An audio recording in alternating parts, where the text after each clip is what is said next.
জিন কি আল্লাহ সুবহানাহু তাআলার সৃষ্টি নাকি বলেন? জিন কি আল্লাহ সুবহানাহু তাআলার সৃষ্টি। কেউ যদি জাদু করে, তো যে জাদু করছে সেই জাদু করো এবং তার জাদু কি আল্লাহ সুবহানাহু তাআলার সৃষ্টি। কেউ যদি বদনজর দেয়, বা কেউ যদি আপনাদের আঞ্চলিক ভাষায় বলে যে বান করা, বান মারা, সেটাও যদি করে, তো যে করে সে এবং যেটা করা হচ্ছে ওটা কার সৃষ্টি? আল্লাহ সুবহানাহু তাআলার সৃষ্টি। আল্লাহ সুবহানাহু তাআলার আরেকটা সৃষ্টি হচ্ছে পিঁপড়া। পিঁপড়াকে দেখে আপনি ভয় পান? কথা বলেন না যে পিঁপড়াকে দেখে ভয় পান? পিঁপড়াকে দেখে ভয় পান না। পিঁপড়াকে দেখলে আপনি পা দিয়ে পিষে দিতে পারেন? পারেন।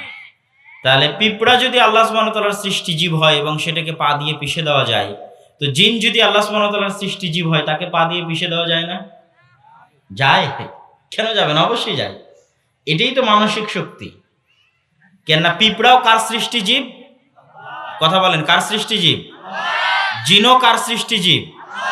তাহলে আল্লাহর সৃষ্টি হিসেবে পিঁপড়া আর জিন কি সমান নয়? সমান।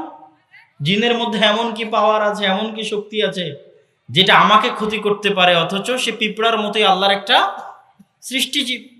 এতটুকুই, এর বাইরে কিছু নয়। শয়তান মানুষের উপর প্রভাব বিস্তার করে যখন মানুষ নিজে থেকেই ভয় পায়, তখন সবচেয়ে বেশি প্রভাব বিস্তার করে। কেননা শয়তান তো আল্লাহর একটা সৃষ্টি। যেমন আপনি যদি সামনে কোনো শিয়াল দেখেন, কোনো বাঘ দেখেন, কোনো কুকুর দেখেন, কোনো গরু দেখেন, ওকে যদি আপনি ভয় দেখানো, ভয় পাবে। আর আপনি যদি ভয় পেয়ে পিছনে সরে আসেন, তো আপনাকে তাড়বে। এটাই তো পৃথিবীর নিয়ম। একটা কুকুর হলেও যদি আপনি তাকে দেখে পালান, তো কুকুর আপনাকে দৌড়াবে। আর যদি আপনি থেমে গিয়ে কুকুরকে তাড়া দেন, তো কুকুর পালাবে। তো কুকুরের মতোই আল্লাহর একটা সৃষ্টিজীব কি? জিন। আপনি যদি ভয় পান, তাহলে অবশ্যই সে জেগে বসবে। আর আপনি যদি ভয় না পান, আপনার মধ্যে যদি জানা থাকে যে আল্লাহ কে এবং আল্লাহর সাথে আমার সম্পর্ক কি, এবং আল্লাহর সাথে আল্লাহর এই সৃষ্টিজীবের সম্পর্ক কি, কি সম্পর্ক? আল্লাহর আর একটা সৃষ্টিজীব পিঁপড়া যেমন, এই জিনও তেমন। এটাই হচ্ছে সম্পর্ক, আর এটার বেশি কিছু না। তাহলে এই নলেজটা বা এই কনফিডেন্সটা কখন আসবে? যখন আল্লাহ সুবহানাহু তাআলা সম্পর্কে আপনার পর্যাপ্ত জ্ঞান থাকবে, তার শক্তি সামর্থ্য সম্পর্কে আপনার পর্যাপ্ত জ্ঞান থাকবে। পৃথিবীতে কোনো কিছু ঘটতে পারে আল্লাহ সুবহানাহু তাআলার ইচ্ছা ব্যতীত, পৃথিবীতে কেউ কোনো ক্ষতি করতে পারে আল্লাহ সুবহানাহু তাআলার ইচ্ছা ব্যতীত। এগুলো সব বিষয়ে যখন আপনার ক্লিয়ার জ্ঞান এবং আত্মবিশ্বাস থাকবে, তখন বহু বহু শিরক থেকে আপনি বেঁচে যাবেন। পৃথিবীতে মানুষ ব্যবসা করে মানুষকে ভয় দেখিয়ে। তো কবিরাজদেরও ব্যবসা টিকিয়ে থাকে কি দিয়ে? মানুষকে ভয় দেখিয়ে। ব্যাস এতটুকুই। এটাকে বলা হয়, উর্দুতে বলে ডারকা বিজনেস, ভয়ের ব্যবসা। তো কবিরাজদের ব্যবসা টিকিয়ে আছে জিন ভূতের ভয় দেখিয়ে। তাহলে তাবিজ বিক্রি হবে, আরো অনেক কিছু বিক্রি হবে।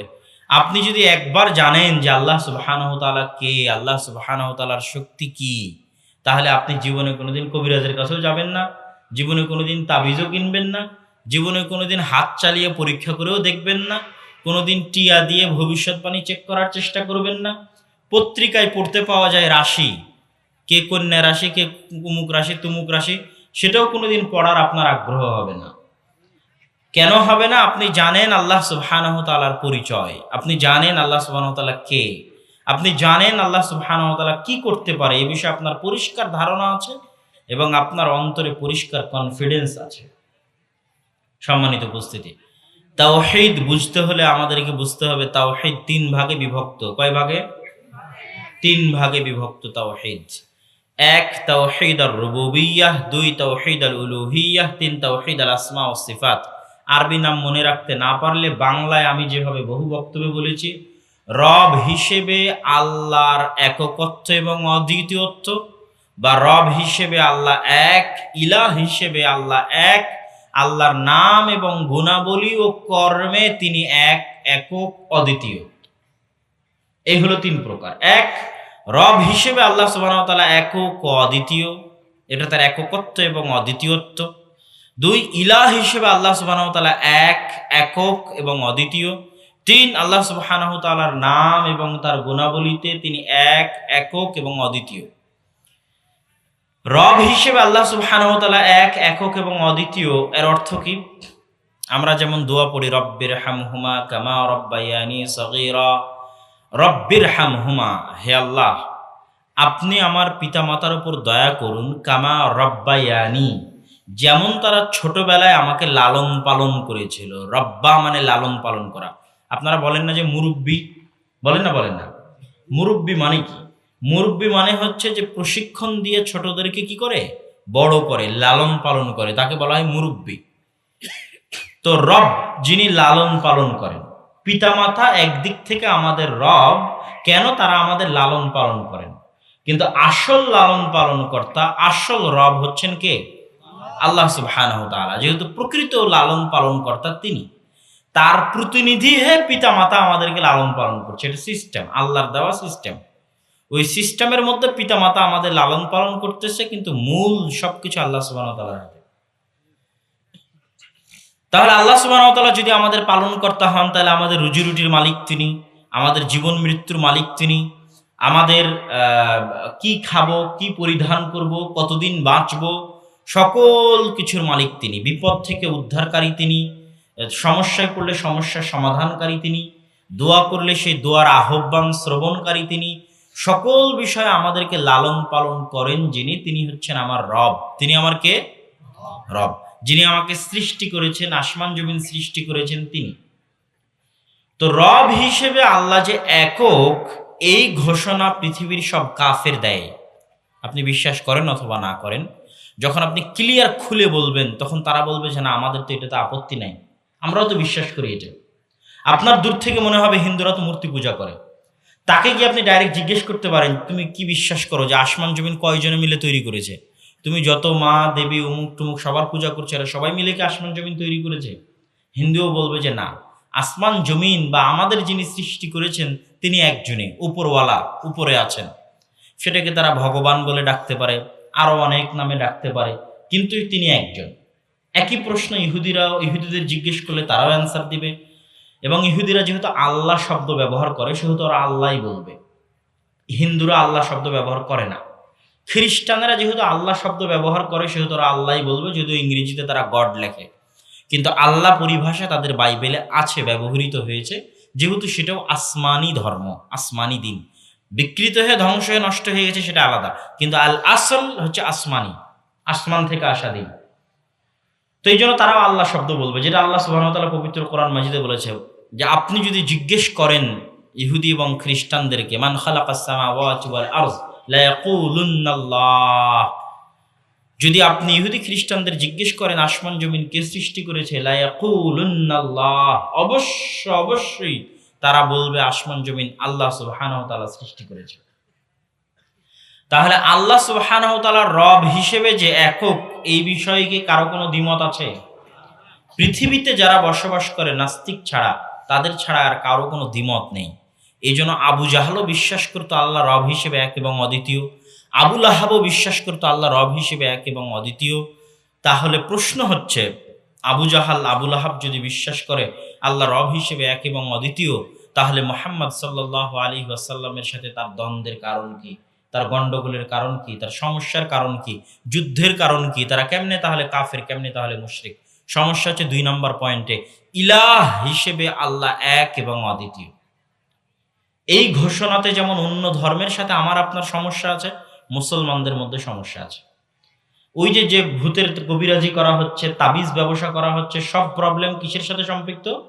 ইলাহ হিসেবে আল্লাহ এক এবং অদ্বিতীয়, এটার সাথে সম্পৃক্ত। ইলাহ মানে কি? ইলাহ শব্দের অর্থ হচ্ছে বিপদে আপদে পড়ে মানুষ যার কাছে ফিরে যায়, যার কাছে সহযোগিতা চায়, যার ইবাদত করে, যাকে সম্মান জানাই, যার কাছে নিজের মনের কথা সব খুলে বলতে পারে, বিপদে পড়লে যে উদ্ধার করে, তাকে বলা হয় ইলাহ।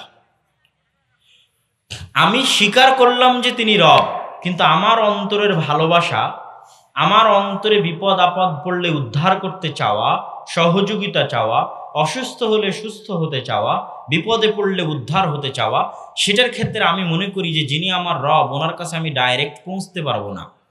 ডাইরেক্ট পৌঁছা আমার পক্ষে সম্ভব নয়। কিছু অলিয়া উলিয়ার সহযোগিতা লাগবে, কিছু পীরের সহযোগিতা লাগবে, কিছু জিনের সহযোগিতা লাগবে, কিছু শয়তানের সহযোগিতা লাগবে, তাদের থ্রু দিয়ে আমাকে আল্লাহ পর্যন্ত পৌঁছতে হবে।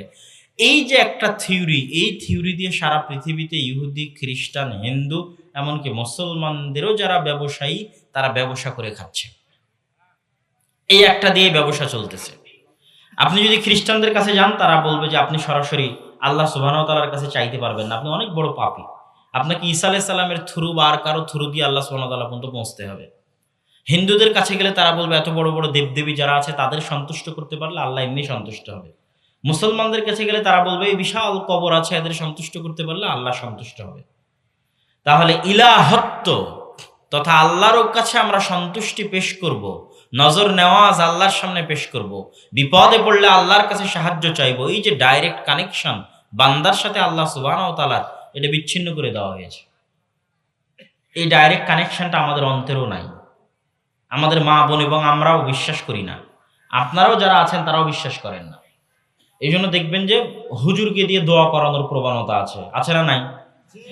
বাপ মরে গেলে কে দোয়া করে দিবে? হুজুর দোয়া করে দিবে। স্বামী স্ত্রী বিবাহ হয়েছে, কে দোয়া করে দিবে? হুজুর দোয়া করে দিবে। 40 কুলখানি যত বেদাতে অনুষ্ঠান আছে সব জায়গায় কে দোয়া করে দিবে? 5 ওয়াক্ত সালাতের পর কে দোয়া করে দিবে? তাহলে আমার সাথে আল্লাহর সম্পর্ক কি? আমি তো জমিদারি ব্যবসা ভাড়া দিয়ে রেখেছি কাদের কাছে? হুজুরদের কাছে।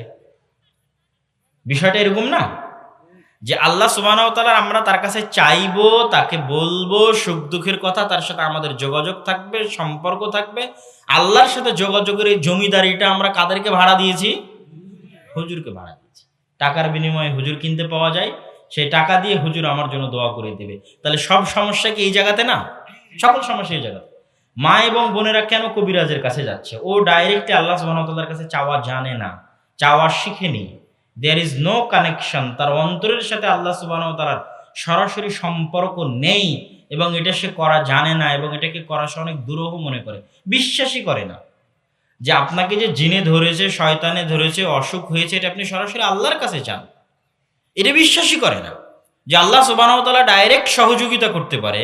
তিনি বান্দার কথা শুনেন, বান্দার কথা শোনার জন্য বসে আছেন, সরাসরি শোনেন এবং শুনলে খুশি হন, এটা বিশ্বাস করেন। যত নিকৃষ্ট পাপিষ্ঠ মানুষ হোক না কেন, সে বান্দা কার? কার বান্দা? আল্লাহর বান্দা। আমি পাপ করতে করতে করতে করতে সকাল সন্ধ্যা 24 ঘন্টা পাপ করে ডুবিয়ে দিয়েছি, আল্লাহর বান্দার খাতা থেকে কি আমার নাম কাটাতে পারবো? সৃষ্টি আমাকে কে করেছে? আল্লাহ। আমার অন্তরে যে রূহ, এটা কার পক্ষ থেকে আসছে? আল্লাহর পক্ষ থেকে আসছে, আসমান থেকে আসছে, তিনিই ফেরেশতার মাধ্যমে পাঠিয়েছেন, এটা তো অস্বীকার করতে পারবো না। তাহলে আমি যত বড় পাপিষ্ঠ হই না কেন, আল্লাহর থেকে দূরে গিয়ে লাভ আছে? আল্লাহর থেকে দূরত্ব তৈরি করে লাভ আছে? কোনো লাভ নেই, শুধু অন্তরের কষ্টই বাড়বে। আলা বিযিকরিল্লাহি তাতমাইন্নুল কুলুব। আর যদি অন্তরকে একবার ফিরিয়ে দিতে পারি আল্লাহ সুবহানাহু ওয়া তাআলার কাছে, যত পাপ করেছি সমস্যা নেই। এটা তো আল্লাহ সুবহানাহু ওয়া তাআলার চ্যালেঞ্জ শয়তানের সাথে। শয়তান চ্যালেঞ্জ দিয়েছে সব মানুষকে নিয়ে যাব জাহান্নামে, আর আল্লাহ চ্যালেঞ্জ দিয়েছে মানুষ গুনাহ করে করুক, আমার কাছে এসে ক্ষমা চাইলে ক্ষমা করে দিব। আল্লাহু আকবার। এটাই তো আল্লাহর চ্যালেঞ্জ শয়তানের সাথে। তুমি মানুষকে গুনাহ করাবা, আর আমি কি করব? ক্ষমা করব। কিন্তু চাইতে তো হবে। কি করতে হবে? চাইতে হবে। এই চাওয়ার জন্য যে আমাদের অন্তরের কানেকশন আল্লাহর সাথে, এটা আমরা দূরত্ব তৈরি করে ফেলেছি। কিসের কারণে? এই যে হুজুর, তারপরে এই যে পীর মুরিদি, ওলিয়া উলিয়া, জিন শয়তান, কবিরাজ, তাবিজ, কোনো কিছুতে আমরা সরাসরি আল্লাহর কাছে চাওয়া শিখিনি। কোনো বিপদে আমরা সরাসরি আল্লাহর কাছে চাওয়া শিখিনি। কোনো বিপদে আমরা সরাসরি আল্লাহর সামনে নত হওয়া শিখিনি। এটা অনেক কষ্টের, হৃদয়ের জন্য কষ্টের, মনের জন্য কষ্টের, অন্তরের জন্য কষ্টের, এবং আল্লাহ সুবহানাহু ওয়া তাআলার কাছ থেকে সহযোগিতা পেতেও অনেক কষ্টের, এবং আল্লাহর সাথে সম্পর্ক তৈরি করতে অনেক কষ্টের। তাহলে আল্লাহ সুবহানাহু ওয়া তাআলা অপেক্ষায় থাকেন যে মানুষ তার নিকটে চাইবে এবং তিনি তাদের কথা শুনবেন। এটাই আল্লাহ সুবহানাহু ওয়া তাআলার চাওয়া, এবং এটা দিয়ে আল্লাহ সুবহানাহু ওয়া তাআলা পবিত্র কোরআন পরিপূর্ণ করে রেখেছে, আর আল্লাহর রাসূল হাদিসে কুদসি এবং বিভিন্ন হাদিসে পরিপূর্ণ করে রেখেছে। যেমন একটা হাদিসে আল্লাহ সুবহানাহু ওয়া তাআলা বলছেন, ইয়া ইবাদি ইন্নাকুম তুখতিউনা বিল-লাইলি ওয়ান-নাহার। হে আমার বান্দারা, তোমরা রাতে দিনে গুনাহ করো, এটা আমি জানি। তুখতিউনা বিল-লাইলি ওয়ান-নাহার, তোমরা গুনাহ করো রাতে এবং দিনে। ওয়া আনা আগফিরু লাকুম যুনুবাকুম জামিআ, আর আমি অপেক্ষায় আছি তোমাদের সকল গুনাহ ক্ষমা করে দেওয়ার জন্য। ফাস্তাগফিরুনি আগফির লাকুম, অতএব তোমরা আমার কাছে ক্ষমা চাও, আমি ক্ষমা করে দিব। কিন্তু আমরা কি ক্ষমা চাই? চাই না। আমরা আল্লাহ সুবহানাহু ওয়া তাআলার কাছে দোয়া করা জানি না। ক্ষমা চাইলেও আমরা হুজুরকে বলি আপনি একটু দোয়া করে দেন যেন আল্লাহ আমার বাপ মাকে ক্ষমা করে দেয়, বা আমি অনেক বড় গুনাহ করেছি আপনি একটু দোয়া করেন। বা সবসময় হুজুরের কাছে সান্নিধ্যে যাওয়া, আল্লাহ সুবহানাহু ওয়া তাআলার কাছে ডাইরেক্ট কানেকশন তৈরি করার চেষ্টা আমাদের নেই। তো কি বলছিলাম, তাওহীদের দ্বিতীয় প্রকার হচ্ছে ইলাহ হিসেবে আল্লাহ একক এবং অদ্বিতীয়। সেই ইলাহটা কি? যে কোনো কিছু হোক না কেন ডাইরেক্ট কানেকশন বান্দার সাথে কার হবে? আল্লাহ। এই একটা জিনিসই নবী রাসূল বুঝাতে বুঝাতে ক্লান্ত হয়ে গেছে। সারা পৃথিবীতে যখনই নবী রাসূল এসেছে সবাই খালি একটা জিনিসই বুঝাতে এসেছে যে বাবা তোমরা সরাসরি কার কাছে চাও? আল্লাহর। সরাসরি কার ইবাদত করো? আল্লাহর ইবাদত করো। এই জিন শয়তান ওলিয়া আউলিয়া এদের সহযোগিতা, কবিরাজ এদের সহযোগিতা নিয়ে, তাবিজ কবজের সহযোগিতা নিয়ে তোমরা আল্লাহকে অপমান করিও না, শিরক করিও না। যা কিছু হোক, এমনকি তোমাদের পায়ের জুতার ফিতাও যদি হারিয়ে যায়, এটাও যদি দরকার হয়, কার কাছে চাইবা? আল্লাহর কাছে চাইবা। এবং অন্তরে দৃঢ় বিশ্বাস থাকতে হবে যে আল্লাহ দিবে। মেয়েদের যারা এই সমস্ত কবিরাজের কাছে যায় এবং শিরকে লিপ্ত হয়, তাদের সমস্যা কি? তাদের অন্তরের কনফিডেন্স দুর্বল। এবং দুর্বল হওয়ার কারণ হচ্ছে তারা জানে না। আপনি যদি বলেন যে আপনাকে জিন শয়তান আসর করেছে, আপনি নাস ফালাক ইখলাস পড়বেন, আয়াতুল কুরসি পড়বেন, সূরা বাকারার শেষ দুই আয়াত পড়বেন, সূরা ফাতিহা পড়বেন, এই সূরাগুলোর মধ্যে কি আছে সেটাই তো জানে না, তাহলে কনফিডেন্স আসবে কোথায় থেকে? আল্লাহু লা ইলাহা ইল্লা হুয়াল হাইয়ুল কাইয়্যুম লা তাখুযুহু সিনাতুন ওয়ালা নাওম, এই পুরো আয়াতুল কুরসির মধ্যে কি বলেছে আল্লাহ সুবহানাহু ওয়া তাআলা? আল্লাহ সুবহানাহু ওয়া তাআলা তার দাপটের কথা বলেছে, তার শক্তি সামর্থ্যের কথা বলেছে, তিনি কি করতে পারেন এবং কি করার সামর্থ্য রাখেন সেটার চ্যালেঞ্জ দিয়েছে আল্লাহ নিজে। ওটা যদি আপনি জানতেন তাহলে আপনার অন্তরে কনফিডেন্স আসতো যে ইনি আল্লাহ সুবহানাহু ওয়া তাআলা, ইনি এইভাবে বলছেন। অতএব তার এই কথা যদি আমি বলি তো অবশ্যই তার কাছে সহযোগিতা পাওয়া যাবে। লা হাওলা ওয়ালা কুওয়াতা ইল্লা বিল্লাহ। এই বাক্যের অর্থ কি? এই বাক্যের অর্থ হচ্ছে পৃথিবীতে যার যত ক্ষতি করার সামর্থ্য আছে সকলের ক্ষতি করার সামর্থ্য সমান 0। এই বাক্যের অর্থ এটা। যেমন একটা পারমাণবিক বম বাংলাদেশে ফেললে ধূলিসাৎ হয়ে যাবে। লা হাওলা ওয়ালা কুওয়াতা ইল্লা বিল্লাহর অর্থ কি? যে পারমাণবিক বম সমান 0। জিন আমাকে মেরে ফেলতে পারে, শয়তান আমাকে মেরে ফেলতে পারে। লা হাওলা ওয়ালা কুওয়াতা ইল্লা বিল্লাহর অর্থ কি? যে জিনের শক্তি শয়তানের শক্তি সমান 0। কিন ইল্লা বিল্লাহ, লা হাওলা ওয়ালা কুওয়াতা, পৃথিবীর কারো কোনো শক্তি নাই, কোনো মানুষের, কোনো জীবজন্তুর, কোনো জানোয়ারের, কোনো জড় পদার্থের কারো কোনো শক্তি নাই ইল্লা বিল্লাহ, যদি আল্লাহ শক্তি না দেয়। যদি কে শক্তি না দেয়? আল্লাহ শক্তি না দেয়। জিন আমার ক্ষতি করতে পারবে যদি আল্লাহ অনুমতি না দেয়? পারবে? পারবে না। এই কনফিডেন্স, এই আত্মবিশ্বাসটা হচ্ছে ইলাহ হিসেবে আল্লাহ সুবহানাহু ওয়া তাআলাকে একক মানা। রবকে আগে চিনতে হবে, রব হিসেবে আল্লাহ এক। তারপরের পয়েন্ট ওভাবেই আসবে যে যাকে তুমি রব মানছো চাইতেও তার কাছে হবে, যাকে তুমি রব মানছো সিজদাও তার কাছে করতে হবে, যাকে তুমি রব মানছো বিপদে পড়লে উদ্ধারও তার কাছে হতে চাইতে হবে। এর নাম হচ্ছে ইলাহ হিসেবে আল্লাহ এক এবং অদ্বিতীয়। সব নবী রাসূল এটাই মানুষকে শিখিয়েছে যে লা ইলাহা ইল্লাল্লাহ। কোন নবী রাসূল মানুষকে এটা বলার জন্য আসেনি যে লা রব্বা ইল্লাল্লাহ, আল্লাহ ব্যতীত কোনো রব নেই। কেন? দুনিয়ার সবাই আল্লাহকে রব মানে, কিন্তু ইলাহ মানতে চায় না। ওই যে বিপদ আপদে পড়লে এদিক ওদিকে দৌড়ায়। কেন? আল্লাহ সম্পর্কে জানে না, আল্লাহর সাথে অন্তরের কানেকশন নাই, মনে করে হয়তো কাজ হবে না। হয়তো যখন কাজ হবে না তখন একবার কবিরাজের কাছে, একবার পীর বাবার কাছে, একবার হুজুরের কাছে। এই যে চতুর্দিকে দৌড়াদৌড়ি। হিন্দু ধর্মের যা অবস্থা, ইসলাম ধর্মের একই অবস্থা, ইহুদি ধর্মের একই অবস্থা, খ্রিস্টান ধর্মের একই অবস্থা।